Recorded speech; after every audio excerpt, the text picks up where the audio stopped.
Assalamualaikum warahmatullahi wabarakatuh. Pada teks pertama saya akan membahas tentang perjuangan R.A. Kartini untuk perempuan Indonesia.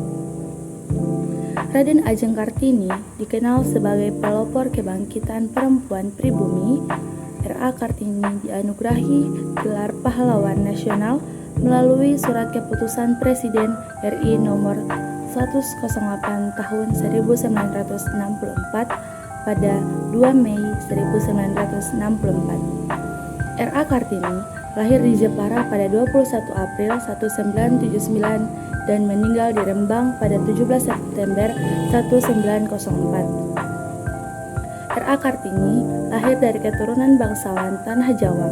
Ia merupakan putri dari Raden Mas Adipati Aryo Sosroningrat, seorang pelatih diangkat menjadi Bupati Jepara. Sampai usia 12 tahun, Kartini diperbolehkan bersekolah di ELS atau Europees Lage School. Di sini, Kartini belajar bahasa Belanda.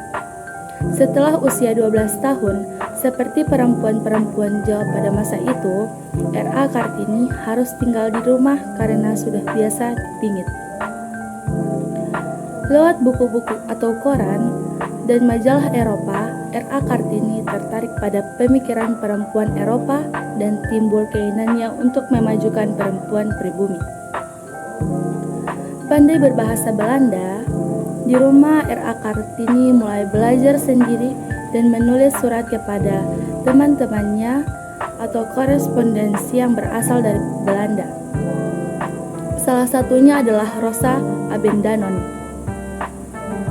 R.A. Kartini menikah dengan Bupati Rembang KRM Adipati Aryo Singgih Jojo Adiningrat pada 12 November 1903. Kartini melahirkan anak pertama dan sekaligus terakhirnya Sesalit Jojo Ningrat pada 13 Desember 1904 dan pada 17 September 1904 R.A. Kartini meninggal di usia pada 25 tahun. Kartini dimakamkan di Desa Bulu, Kecamatan Bulu, Rembang. Perjalanan emansipasi perempuan. R.A. Kartini pada tahun 1903, suami R.A. Kartini mendukung keinginannya untuk mengembangkan ukiran Jepara dan sekolah bagi perempuan Bumi Putra saja. Namun, pada tahun 1911, surat-surat dan berisi pemikiran R.A. Kartini didukung dan diterbitkan pada tahun 1911 dengan judul Dot Duisternis tot Licht atau Habis Gelap Terbitlah Terang. Pada tahun 1912, awal 1912 terbentuklah komite yang memutuskan model pendidikan perempuan Jawa. Pada 1 Februari 1912 terbentuklah Yayasan Kartini. Dan yang terakhir, setelah menjadi ketua Yayasan Kartini, Deventer mengajak istrinya kembali ke Hindia Belanda. Ia singgah di Semarang dan mendirikan sekolah Kartini. Untuk tampilan infografik perjuangan R.A. Kartini untuk perempuan Indonesia sangatlah menarik dan sangat bagus untuk warnanya. Dengan warna putih, abu-abu, dan hitam, itu membuat beberapa orang tertarik dengan warnanya. Untuk keterbacaannya sangat baik dan jelas karena font yang dipilih untuk infografiknya tidak menyatu dengan gambar yang ada di infografik. Pada teks kedua ini, saya akan membahas tentang cara membuat SIM. Yang pertama yaitu mempersiapkan fotokopi kartu tanda penduduk atau KTP. Yang kedua, membuat surat keterangan jasmani dan rohani. Yang ketiga, kita akan mengambil formulir. Yang keempat, kita akan bayar asuransi atau membayar premi asuransi sebesar 30.000. Asuransi ini sifatnya tidak wajib. Yang kelima, mengisi formulir. Yang keenam, ikuti ujian. Setelah nama Anda dipanggil, Anda akan diminta mengikuti ujian yang terdiri atas 2 tahap, yaitu ujian secara teori dan ujian secara materi. Yang pertama yaitu ujian teori. Jika lulus, dilanjutkan dengan ujian praktik. Sementara jika tidak lulus, Anda akan diberi kesempatan untuk mengulang ujian teori ini setelah tenggang 7 hari, 14 hari, dan 30 hari. Jika Anda mengulang kemudian kembali tidak lulus, tidak mengulang, tidak datang kembali, atau tidak ada keterangan, uang pembayaran biaya SIM akan dikembalikan. Ujian praktik, jika lulus SIM akan diproduksi atau dicetak. Jika tidak lulus, Anda akan diberi kesempatan untuk mengulang ujian praktik setelah tenggang waktu 7, 14, dan 30 hari. Sama seperti untuk ujian tertulis, jika Anda mengulang ujian praktik kemudian tidak lulus, tidak mengulang, tidak datang, tidak kembali, atau tidak ada keterangan, uang yang Anda telah bayarkan akan dikembalikan. Yang ketujuh yaitu tanda tangan, pengambilan sidik jari, dan foto. Yang terakhir, Anda akan mengambil SIM Anda jika sudah selesai. Pada teks ketiga ini, saya akan membahas tentang kompor biomasa atau kompor ramah lingkungan. Kompor biomasa ditemukan oleh Muhammad Nur Huda pada tahun 2008. Kompor biomasa adalah perangkat masak yang menggunakan bahan bakar organik seperti kayu, sekam, padi, jerami, atau limbah organik lainnya untuk menghasilkan energi panas. Teknologi kompor biomasa ini dirancang untuk menggantikan bahan bakar fosil seperti gas atau minyak dengan sumber daya alam yang terbarukan, yang lebih ramah lingkungan dan seringkali lebih menjangkau, terutama di daerah yang sulit dijangkau pasokan energi konvensional. Prinsip kerja kompor biomasa adalah mengubah energi yang terkandung dalam bahan bakar organik menjadi panas melalui proses pembakaran. Beberapa jenis kompor biomasa dilengkapi dengan sistem yang mengoptimalkan pembakaran seperti ventilasi yang dapat mengatur aliran udara untuk teknologi gasifikasi untuk meningkatkan efisiensi dan mengurangi emisi. Kompor ini umumnya lebih efisiensi dibanding dengan pembakaran terbuka karena desainnya yang memungkinkan pembakaran lebih lengkap dan lebih terkendali. Kompor biomasa juga dapat mengurangi ketergantungan pada bahan bakar fosil dan memberikan alternatif yang lebih berkelanjutan dalam jangka panjang.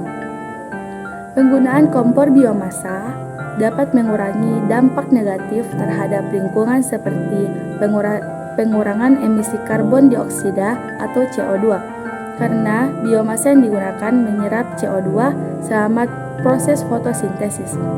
Selain itu, limbah organik yang digunakan sebagai bahan bakar dapat membantu mengurangi jumlah sampah di lingkungan sekitar. Namun, kompor biomasa juga memiliki tantangan seperti kebutuhan akan pasokan bahan bakar yang berkelanjutan dan proses pembakaran yang harus dipantau dengan hati-hati untuk menghindari polusi udara yang berlebihan, terutama di ruangan tertutup. Oleh karena itu, desain kompor biomasa yang efisien dan ramah lingkungan sangat penting untuk mengoptimalkan manfaatnya. Pada teks ketiga ini kita akan membahas tentang bahaya merokok. Merokok adalah kebiasaan yang memiliki dampak negatif besar bagi kesehatan individu maupun lingkungan sekitar. Dalam jangka panjang, merokok dapat menyebabkan berbagai penyakit serius seperti kanker paru-paru, penyakit jantung, stroke, dan gangguan pernapasan. Selain itu, dampak merokok tidak hanya dirasakan oleh perokok aktif, tetapi juga oleh perokok pasif yang terpapar asap rokok, yang turut meningkatkan resiko penyakit. Dari sisi sosial, merokok juga menjadi beban ekonomi, baik bagi individu maupun negara. Pengeluaran untuk membeli rokok seringkali tidak sebanding dengan manfaatnya dan biaya pengobatan penyakit terkait merokok menambah beban pada sistem kesehatan publik. Selain itu, merokok seringkali menjadi kebiasaan yang sulit dihentikan dan ketergantungan nikotin membuatnya menjadi masalah yang kompleks untuk diselesaikan. Kritik dan saran untuk para perokok, yaitu yang pertama tentang dampak kesehatan. Merokok dapat menyebabkan berbagai banyak penyakit serius seperti kanker paru-paru, penyakit jantung, dan gangguan pernapasan. Yang kedua yaitu beban ekonomi. Biaya rokok yang terus meningkat dapat menguras keuangan terutama bagi mereka yang merokok dalam jumlah besar. Yang Yang ketiga yaitu kualitas hidup. Menurut merokok dapat menurunkan stamina, membuat tubuh lebih cepat lelah, dan mengurangi kemampuan tubuh untuk sembuh dari penyakit atau cedera. Yang keempat yaitu pengaruh sosial. Banyak masyarakat yang menghindari perokok karena asap rokok yang mengganggu kenyamanan orang lain. Saran dari saya itu pertimbangan berhenti merokok. Jika kemungkinan, cobalah untuk berhenti merokok demi kesehatan jangka panjang Anda. Banyak metode yang bisa dicoba seperti terapi pengganti nikotin, konseling, atau aplikasi penghentian merokok. Gunakan produk pengganti nikotin. Jika kesulitan berhenti merokok, cobalah produk pengganti nikotin seperti permen karet, nikotin, atau plester nikotin. Cari dukungan, bergabung dengan kelompok pendukung atau berkonsultasi dengan dokter atau ahli kesehatan bisa sangat membantu dalam proses berhenti merokok. Pilih alternatif sehat, alihkan kebiasaan merokok dengan kegiatan yang lebih sehat seperti berolahraga, meditasi, atau hobi baru yang dapat mengurangi stres dan meningkatkan kualitas hidup. Bukti-bukti yang mendukung untuk para perokok aktif itu yang pertama, dampak kesehatan pada tubuh seperti kanker. Merokok adalah penyebab utama kanker paru-paru, kanker mulut, tenggorokan, pankreas, dan kandung kemih. Penyakit jantung. Merokok dapat merusak pembuluh darah, meningkatkan tekanan darah, dan mempercepat proses penumpukan plak di arteri, aterosklerosis, yang pada gilirannya meningkatkan risiko serangan jantung dan stroke. Penyakit pernapasan. Merokok dapat merusak saluran pernapasan dan paru-paru, menyebabkan bronkitis kronis, emfisema, dan penyakit paru-paru obstruktif kronis atau PPOK. Yang ada juga yaitu gangguan sistem kekebalan tubuh. Merokok melemahkan sistem imun, membuat tubuh lebih rentan terhadap infeksi dan penyakit. Yang kedua yaitu asap rokok pasif atau second hand smoke, risiko pada orang di sekitar.